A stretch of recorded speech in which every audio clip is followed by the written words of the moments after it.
Good morning to all of you. BEd entrance exam के लिए preparation कर रहे हैं हम लोग। कल हमने जीके का पोर्शन देखा था, उसका पार्ट 1 मैंने अपलोड कर दिया है, आप लोगों ने आई थिंक देख लिया होगा। आज इस वीडियो में हम साइंस का सेट देखेंगे, तो चलिए स्टार्ट करते हैं। इससे पहले अगर आपने मेरे चैनल को सब्सक्राइब नहीं किया तो सब्सक्राइब करके बेल आइकन ऑन कर लीजिए। अगली वीडियो में हम पॉलिटी से यानी कि राज व्यवस्था से इम्पोर्टेंट प्रश्न देखेंगे, तो जुड़े रहिए हमारे चैनल के साथ। स्टार्ट करते हैं आज की वीडियो। देखिए पहला प्रश्न है, हाइग्रोमीटर नापने का यंत्र है। हाइग्रोमीटर क्या नापा जाता है इसे बताना है। ध्वनि की तीव्रता, वायु की आर्द्रता, जल का घनत्व या विद्युत धारा। तो इस प्रश्न का राइट आंसर होगा ऑप्शन नंबर ए, ध्वनि की तीव्रता। प्रकाश वर्ष द्वारा नापा जाता है, तो क्या नापा जाता है हम सभी को पता होगा, दूरी। ऑप्शन नंबर बी इसमें करेक्ट हो जाएगा। 1 नैनो सेकेंड में होते हैं। 1 नैनो सेकेंड में कितने सेकेंड होते हैं, तो देखिए 10⁻⁹ सेकेंड होते हैं। 1 एंगस्ट्रॉम में कितने मीटर होते हैं, प्रश्न नंबर 4, और इसका राइट आंसर होगा ऑप्शन नंबर ए, 10⁻⁻10 मीटर।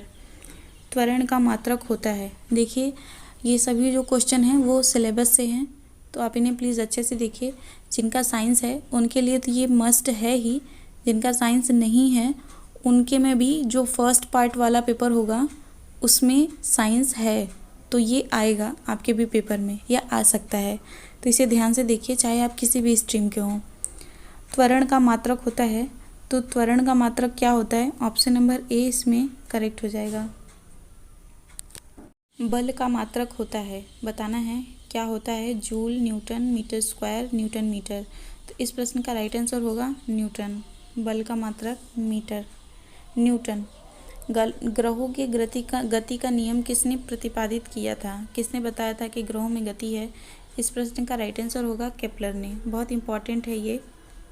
आगे देखते हैं, सूर्य के चारों ओर चक्कर लगाते ग्रह का वेग बताना है कैसा होता है। तो देखिए अधिकतम होता है जब वो सूर्य के समीप हो, तो ऑप्शन नंबर बी करेक्ट होगा। प्रश्न नंबर 9 देखते हैं, किसी पिंड के द्रव्यमान व भार में अंतर है, क्यों अंतर है बताना है। तो देखिए द्रव्यमान स्थिर रहता है जबकि भार परिवर्तनीय होता है। प्रश्न नंबर 10, लिफ्ट में व्यक्ति का भार उसके वास्तविक भार से अधिक होता है जब लिफ्ट।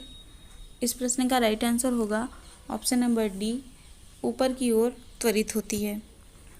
प्रश्न नंबर 11, यदि किसी वस्तु का वेग दुगना कर दिया जाए तो देखिए अगर किसी वस्तु का वेग दुगना कर दिया जाए तो संवेग दुगना हो जाता है, गति ऊर्जा की ओर उठ जाती है। दोनों सही हैं या दोनों गलत हैं, तो दोनों सही हैं।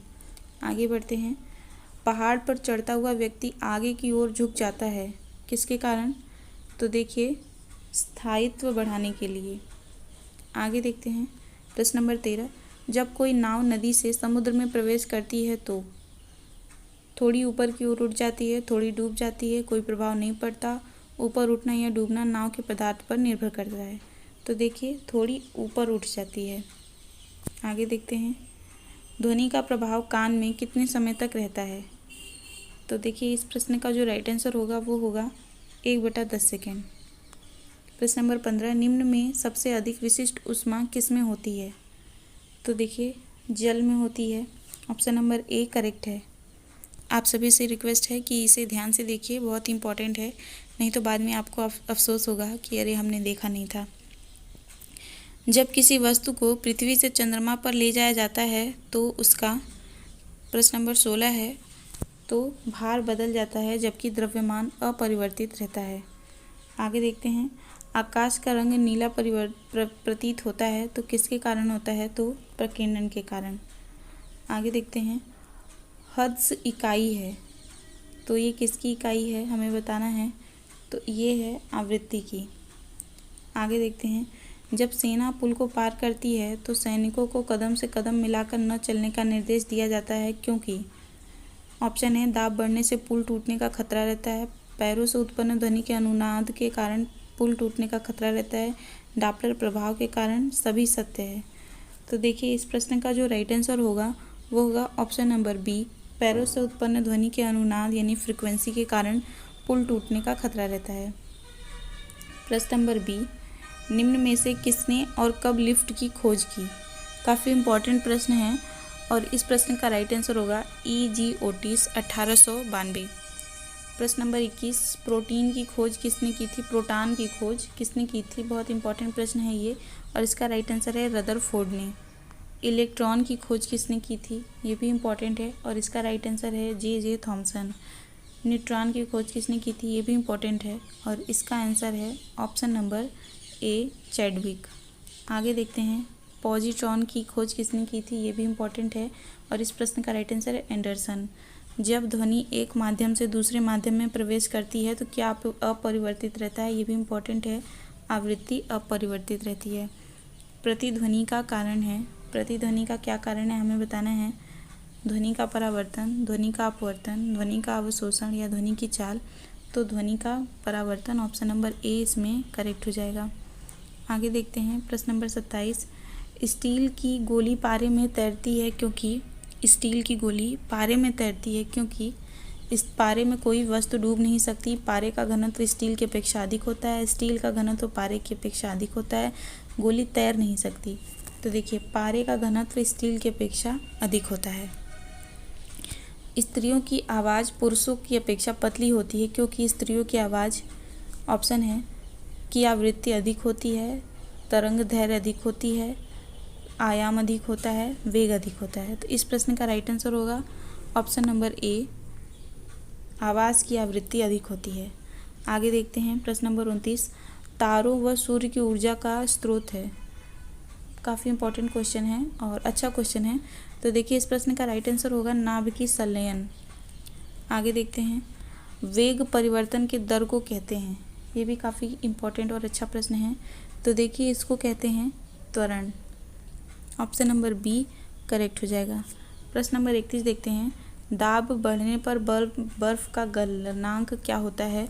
ऑप्शन है, घटता है, बढ़ता है, अपरिवर्तित रहता है, पहले बढ़ता है फिर घटता है। तो देखिए, इस प्रश्न का राइट आंसर होगा घटता है। ध्वनि का वेग सर्वाधिक होता है, बताना है, हवा में, जल में, लोहा में या निर्वात में। तो देखिए, इस प्रश्न का राइट आंसर होगा लोहा में। आगे देखते हैं, वायुमंडल का अचानक गिरना संकेत करता है।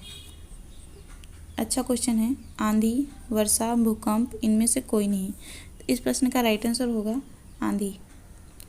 वर्षा की छोटी छोटी बूंदें गोल होती हैं, किसके कारण? श्यानता के कारण, पृष्ठ तनाव के कारण, वाष्पन के कारण या ऊर्ध्वापातन के कारण। तो इस प्रश्न का राइट आंसर होगा पृष्ठ तनाव के कारण। ऑप्शन नंबर B करेक्ट है। जल का घनत्व किस ताप पर अधिकतम होता है? 4 kelvin, 4 degree Fahrenheit, 4 degree centigrade, 0 degree centigrade. तो देखिए, 35 का जो राइट आंसर होगा वो होगा 4 डिग्री सेंटीग्रेड, इस पे सबसे अधिक होगा। आगे देखते हैं, जब बर्फ़ पिघलती है तो इसका आयतन बढ़ता है, घटता है, द्रव्यमान बढ़ता है, द्रव्यमान घटता है। तो देखिए, प्रश्न नंबर 36 का जो राइट आंसर होगा, जब बर्फ़ पिघलती है तो इसका आयतन घटता है।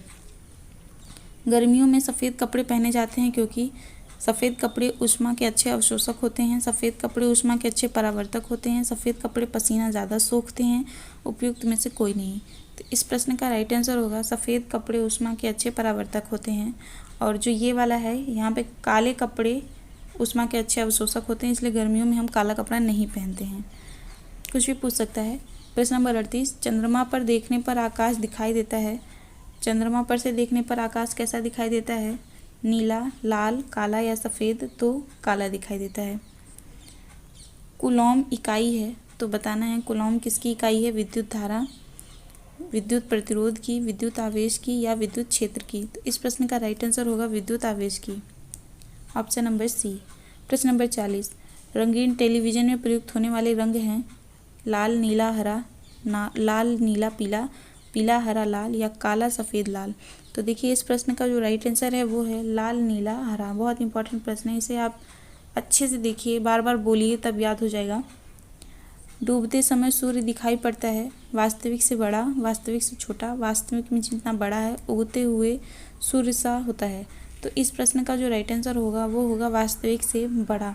अगर आपने देखा नहीं है तो आप ट्राई कर सकते हैं, जब सुबह में सूरज निकले तो उसको देखिए और जब सूरज ढले तो उसको देखिए। तो जो शाम का सूरज होता है, जब वो ढलने लगता है तो वो बड़ा दिखाई देता है सुबह निकलने की अपेक्षा। आगे देखते हैं प्रश्न नंबर 42, स्वतंत्र लटका हुआ चुंबक निम्न दिशाओं की ओर संकेतित करता है? उत्तर दक्षिण, दक्षिण पश्चिम, पूर्व पश्चिम, निश्चित नहीं है।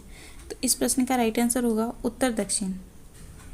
आगे देखते हैं, पृथ्वी के केंद्र पर वस्तु का द्रव्यमान व भार दोनों शून्य होते हैं। द्रव्यमान अपरिवर्तित रहता है, भार शून्य होता है। द्रव्यमान शून्य होता है तथा भार अपरिवर्तित रहता है। द्रव्यमान व भार दोनों ही अपरिवर्तित होती है। तो इस प्रश्न का जो राइट आंसर होगा वो होगा द्रव्यमान अपरिवर्तित रहता है और भार शून्य होता है। आगे बढ़ते हैं, प्रश्न नंबर 44 देखते हैं। हवाई जहाज में फाउंटेन पेन से स्याही बाहर निकल आती है क्योंकि ऊंचाई बढ़ने से वायु दाब में कमी होती है, ऊंचाई बढ़ने से वायु दाब में वृद्धि होती है, ऊंचाई बढ़ने से वायु दाब अपरिवर्तित रहता है, इनमें से कोई नहीं।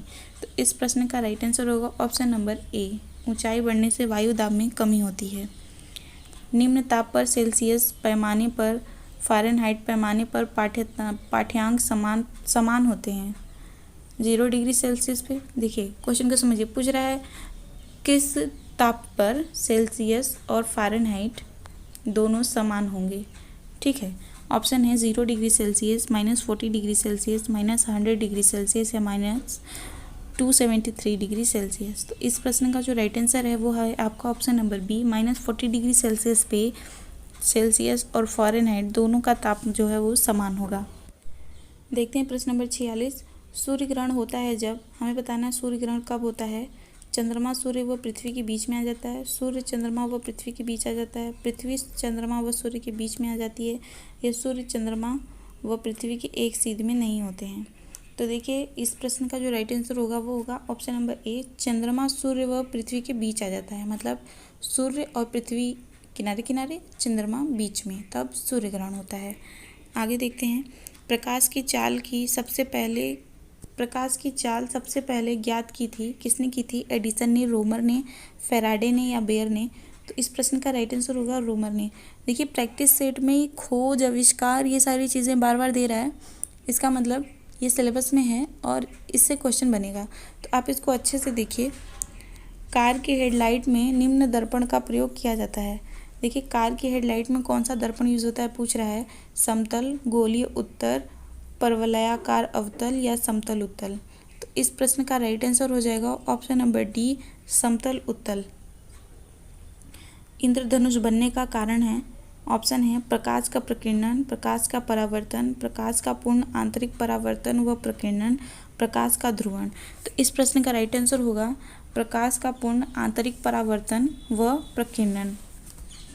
आगे देखते हैं, निम्न में से सबसे अधिक प्रत्यास्थ है, रबड़, इस्पात, हाथी दांत की गोली या कांच। तो इस प्रश्न का राइट आंसर होगा इस्पात। आगे देखते हैं, पानी से भरे गिलास में बर्फ़ का एक टुकड़ा तैर रहा है, टुकड़े के पूरा पिघल जाने पर गिलास में पानी का तल बढ़ जाता है, अपरिवर्तित रहता है, घट जाता है, सभी असत्य हैं। तो इस प्रश्न का राइट आंसर होगा अपरिवर्तित रहता है। आगे देखते हैं, साबुन के बुलबुले सफ़ेद प्रकाश में रंगीन दिखाई देते हैं। ऑप्शन है परावर्तित प्रकाश के व्यतिकरण के कारण, प्रकाश के ध्रुवण के कारण, प्रकाश के अपरिवर्तन के कारण, प्रकाश के परावर्तन के कारण। तो इस प्रश्न का राइट आंसर होगा परावर्तित प्रकाश के व्यतिकरण के कारण। स्पष्ट प्रतिध्वनि सुनने के लिए परावर्तक तल व ध्वनि स्रोत के बीच न्यूनतम दूरी होनी चाहिए। तो देखिए इस प्रश्न का जो राइट आंसर होगा वो होगा 17 मीटर। प्रश्न नंबर 54, थोड़ा आप क्वालिटी बढ़ा लीजिएगा वीडियो की। विद्युत बल्ब का फिलामेंट निम्न धातु का बना होता है। बहुत इम्पॉर्टेंट है ये क्वेश्चन और इस प्रश्न का राइट आंसर होगा option number C, tungsten. Electron volt की इकाई है। प्रश्न नंबर 55 भी बहुत इम्पॉर्टेंट है और इसका आंसर होगा ऊर्जा। आगे देखते हैं, प्रश्न नंबर 56 देखते हैं, टेप रिकॉर्डर ध्वनि को किस रूप में रिकॉर्ड करता है? विद्युत ऊर्जा के रूप में, टेप पर प्रतिरोध के रूप में, टेप पर ध्वनि तरंग के रूप में, टेप पर चुंबकीय क्षेत्र के रूप में। तो देखिए इस प्रश्न का राइट आंसर होगा टेप पर चुंबकीय क्षेत्र के रूप में। आगे देखते हैं, घरों में सप्लाई होने वाली प्रत्यावर्तित धारा AC की आवृत्ति होती है 25 हर्ट्ज़, 50 हर्ट्ज़, 100 हर्ट्ज़ या 40 हर्ट्ज़। तो इस प्रश्न का राइट आंसर होगा 50 हर्ट्ज़। आगे देखते हैं, परमाणु बम किस सिद्धांत पर आधारित है? बहुत इंपॉर्टेंट है। तो देखिए इस प्रश्न का जो राइट आंसर होगा वो होगा ऑप्शन नंबर ए, नाभिकीय विखंडन। विखंडन से मतलब होता है विखंडन, टूटना। तो देखिए बॉम्ब जब ब्लास्ट होता है, फटता है, तो वो टूट के फटता है। तो इस तरह से आप इसको समझ सकते हैं, याद रख सकते हैं। धुआं कोलाइड है। ऑप्शन है द्रव का गैस में, गैस का द्रव में, गैस का गैस में, ठोस का गैस में। तो इस प्रश्न का राइट आंसर होगा ठोस का गैस में। मोर्टार मिश्रण है, इम्पॉर्टेंट क्वेश्चन है। तो देखिए इसका राइट आंसर होगा बुझा हुआ चूना, बालू और जल। ऑप्शन नंबर बी करेक्ट है। आगे देखते हैं, निम्न में से कौन ऊष्मा और विद्युत धारा का सुचालक है? तो देखिए ग्रेफाइट, डायमंड, एंथ्रेसाइट या चारकोल। तो इस प्रश्न का आंसर होगा ग्रेफाइट। आगे देखते हैं, रेडियो एक्टिविटी की इकाई है। प्रश्न नंबर 62। ऑप्शन है क्यूरी, रदरफोर्ड, बेकरल, क्यूरी एवं रदरफोर्ड। तो देखिए यहाँ पे इकाई पूछ रहा है और क्वेश्चन में मुझे इकाई नहीं दिख रहा है, सभी नाम दिख रहे हैं और इसके हिसाब से आंसर होगा ऑप्शन नंबर डी, क्यूरी एवं रदरफोर्ड। तो देखिए यहाँ पे इकाई की जगह पर आविष्कारक हो सकता है या खोजकर्ता हो सकता है। तो क्यूरी एवं रदरफोर्ड रेडियो एक्टिविटी की खोज हो सकता है, खोजकर्ता हो सकता है। जो भी हो, अगर सही भी हो तो आप कमेंट करके बताइए, क्योंकि मुझे नहीं समझ में आ रहा है कि ये क्वेश्चन कैसा इसका आंसर है। प्रश्न नंबर 62। अगर आप यहाँ तक वीडियो देख रहे हैं तो प्लीज़ इसका जवाब दीजिए। मैंने आंसर बता दिया है कि आंसर की में क्या इसका आंसर है, लेकिन मुझे क्वेश्चन समझ में नहीं आ रहा है। आप सभी से रिक्वेस्ट है, थोड़ी हेल्प आप भी मेरी कर दीजिए। ये क्वेश्चन क्या है थोड़ा समझा दीजिए मुझे भी। निम्न में से कौन ट्रांजिस्टर का महत्वपूर्ण अवयव है? ऑप्शन है सिल्वर, रेडियम, आस्मियम, जर्मेनियम। तो इस प्रश्न का राइट आंसर है जर्मेनियम। आगे देखते हैं, रेफ्रिजरेटर में प्रयुक्त होने वाली गैस है नियान, आर्गन, फ्रियान, क्रिप्टॉन। तो काफ़ी इंपॉर्टेंट क्वेश्चन है, बहुत बार परीक्षा में पूछा जा चुका है। तो इसका राइट आंसर होगा फ्रियान। ड्राई आइस है। ड्राई आइस क्या है? ठोस, कार्बन डाइऑक्साइड, ठोस बर्फ बिन जल की, इनमें से कोई नहीं। तो 65 का राइट आंसर हो जाएगा ठोस बर्फ। आगे देखते हैं, आइंस्टाइन को नोबेल पुरस्कार मिला था। बताना है आइंस्टाइन को नोबेल पुरस्कार किस लिए मिला था? प्रकाश विद्युत प्रभाव की व्याख्या, सापेक्षता की सिद्धांत, इलेक्ट्रॉन वोल्ट की खोज, इनमें से कोई नहीं। तो प्रकाश विद्युत प्रभाव की व्याख्या के लिए इन्हें नोबेल पुरस्कार दिया गया था। अभी देखिए ये और भी इम्पोर्टेंट क्वेश्चन है, बहुत इम्पोर्टेंट है ये। पृथ्वी का द्रव्यमान कितना है?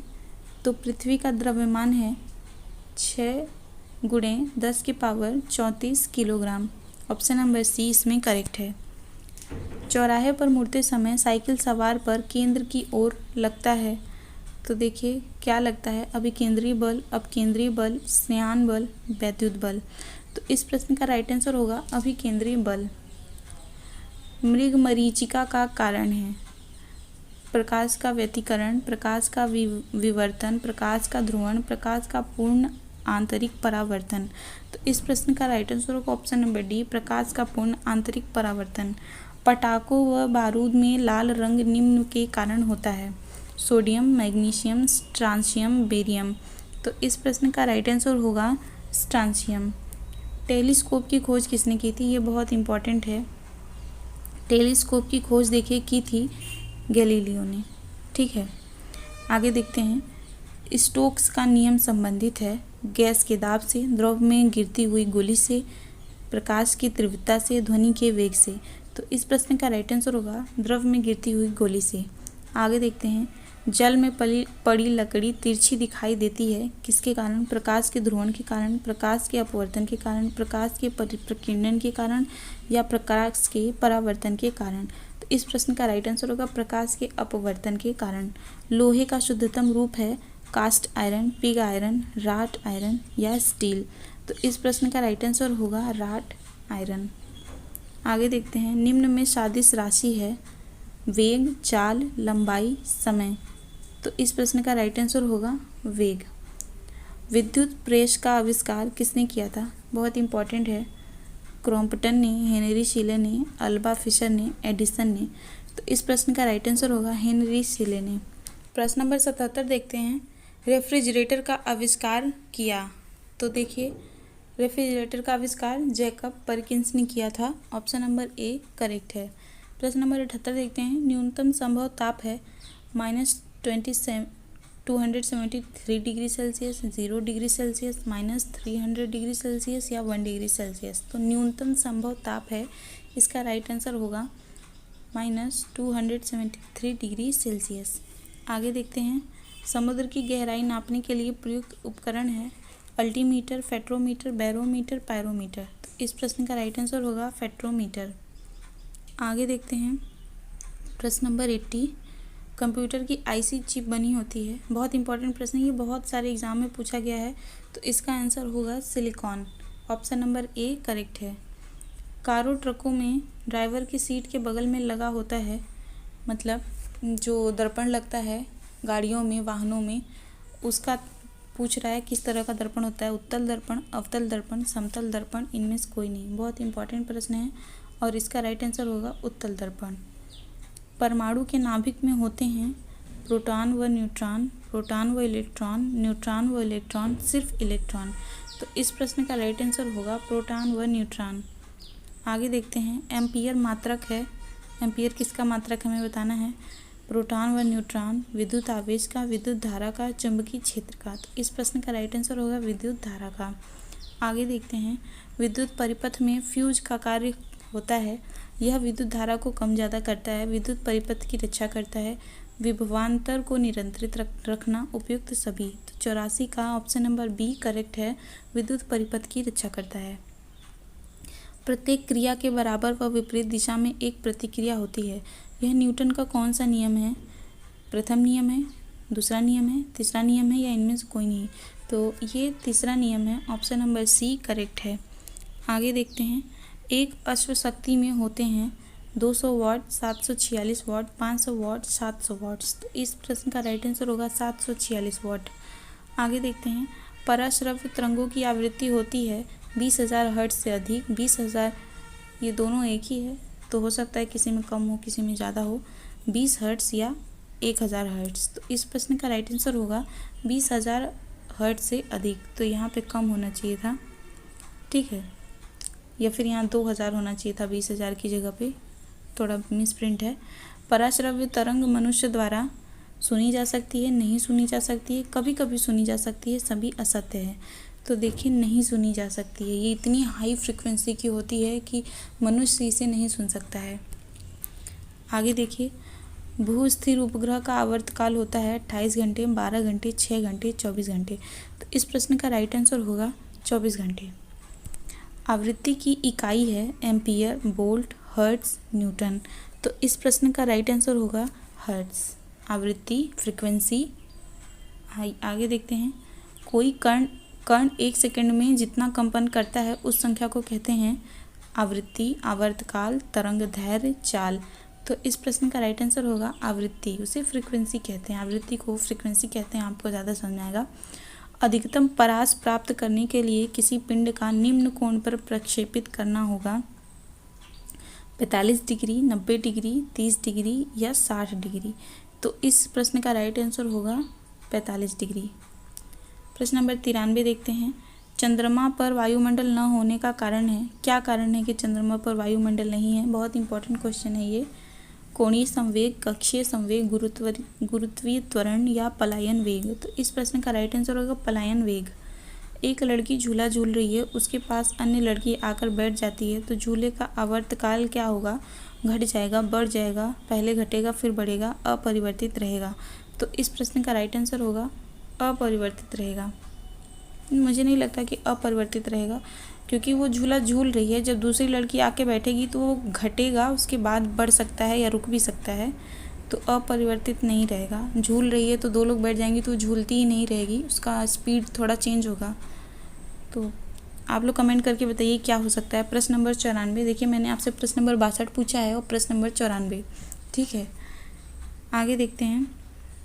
हम रेडियो की घंटी घुमाकर विभिन्न स्टेशनों के प्रोग्राम सुनते हैं। यह संभव है अनुनाद के कारण, विस्पंदन के कारण, व्यतिकरण के कारण, विवर्तन के कारण। तो इस प्रश्न का राइट आंसर होगा अनुनाद के कारण। कपूर के छोटे छोटे टुकड़े जल की सतह पर नाचते हैं। पृष्ठ तनाव के कारण, श्यानता के कारण, कपूर का यह गुण है, जल के घनत्व के कारण। तो पृष्ठ तनाव के कारण ऑप्शन नंबर ए करेक्ट है। प्रश्न नंबर 97 देखते हैं। उपग्रह में समय ज्ञात करने के लिए अंतरिक्ष यात्री को प्रयोग करना चाहिए। किसका प्रयोग करना चाहिए? तो देखिए, लोकल घड़ी, स्प्रिंग घड़ी, दोनों। उपग्रह में समय ज्ञात नहीं किया जा सकता, तो इस प्रश्न का राइट आंसर होगा स्प्रिंग घड़ी। आगे देखते हैं प्रश्न नंबर 98।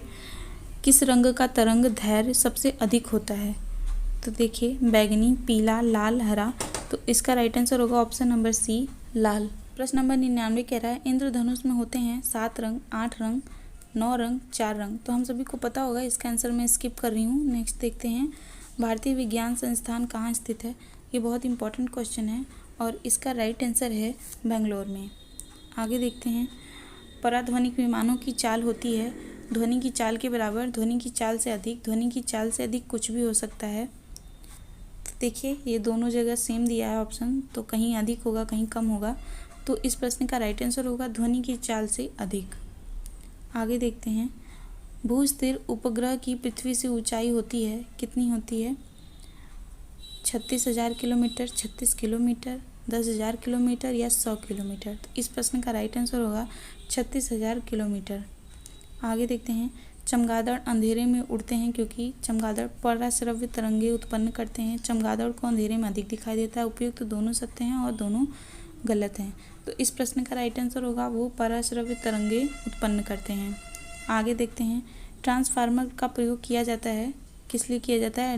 निर्दिष्ट धारा वोल्टेज को उच्च निम्न करने के लिए, धारा उत्पन्न करने के लिए, धारा संग्रहित करने के लिए, प्रत्यावर्ती वोल्टेज को उच्च निम्न करने के लिए। तो इस प्रश्न का जो राइट आंसर है वो है आपका ऑप्शन नंबर डी, प्रत्यावर्तित वोल्टेज को उच्च निम्न करने के लिए।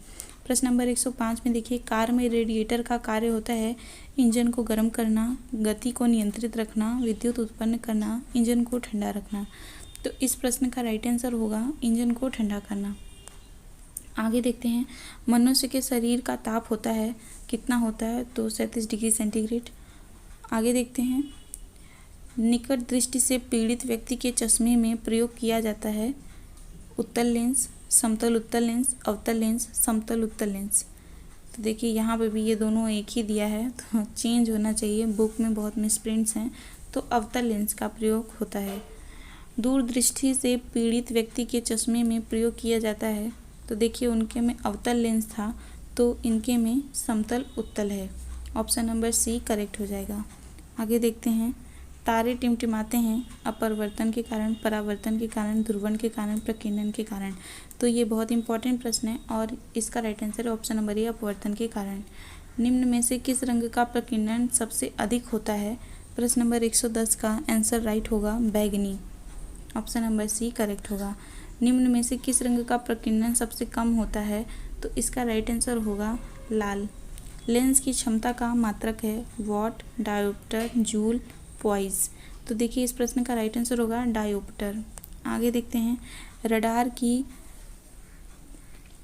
की कार्यप्रणाली निम्न सिद्धांत पर आधारित है। तरंगों के अपवर्तन, डॉपलर प्रभाव, रेडियो तरंगों का परावर्तन, रमन प्रभाव। तो इस प्रश्न का राइट आंसर होगा ऑप्शन नंबर सी, रेडियो तरंगों का परावर्तन। आगे देखते हैं, प्रश्न नंबर 114, लेसर निम्न सिद्धांत पर कार्य करती है। विकिरण का उद्दीपित उत्सर्जन, प्रकाश विद्युत प्रभाव, रमन प्रभाव, उपरोक्त सभी। तो इस प्रश्न का राइट आंसर होगा विकिरण का उद्दीपित उत्सर्जन। आगे देखते हैं, एक्स किरणों की खोज किसने की थी? बहुत इंपॉर्टेंट है। रांजन ने, आइंस्टाइन ने, फेराडे ने, न्यूटन ने। तो इस प्रश्न का राइट आंसर होगा रांजन ने। आगे देखते हैं, पिच ब्लेडी अयस्क है एल्यूमिनियम का, चांदी का, लोहे का, रेडियम का। तो इस प्रश्न का राइट आंसर होगा रेडियम का। आगे देखते हैं, प्रश्न नंबर 117, प्रकाश विद्युत सेल विद्युत को प्रकाश में बदलता है, प्रकाश को विद्युत में बदलता है, प्रकाश का संचयन करता है, विद्युत का संचय करता है। 117 का राइट आंसर होगा प्रकाश को विद्युत में बदलता है। आगे देखते हैं, निम्न में अस्थायी कण हैं प्रोटॉन, इलेक्ट्रॉन, अल्फा कण या न्यूट्रॉन। तो इस प्रश्न का राइट आंसर होगा न्यूट्रॉन। Option number D. आगे देखते हैं, हाइड्रोजन बम आधारित है नाभिकीय संलयन पर, नाभिकीय विखंडन पर, द्रव्यमान क्षति पर, रेडियो एक्टिव विघटन पर। तो इसका राइट आंसर है नाभिकीय संलयन पर। आगे देखते हैं, सबसे पहला नाभिकीय रिएक्टर बनाया था, किसने बनाया था? आइंस्टाइन ने, न्यूटन ने, रदरफोर्ड ने, फर्मी ने। तो इस प्रश्न का राइट आंसर होगा ऑप्शन नंबर डी, फर्मी ने। आज की वीडियो में बस इतना ही। इसका पार्ट 2 भी आपको जल्दी मिल जाएगा।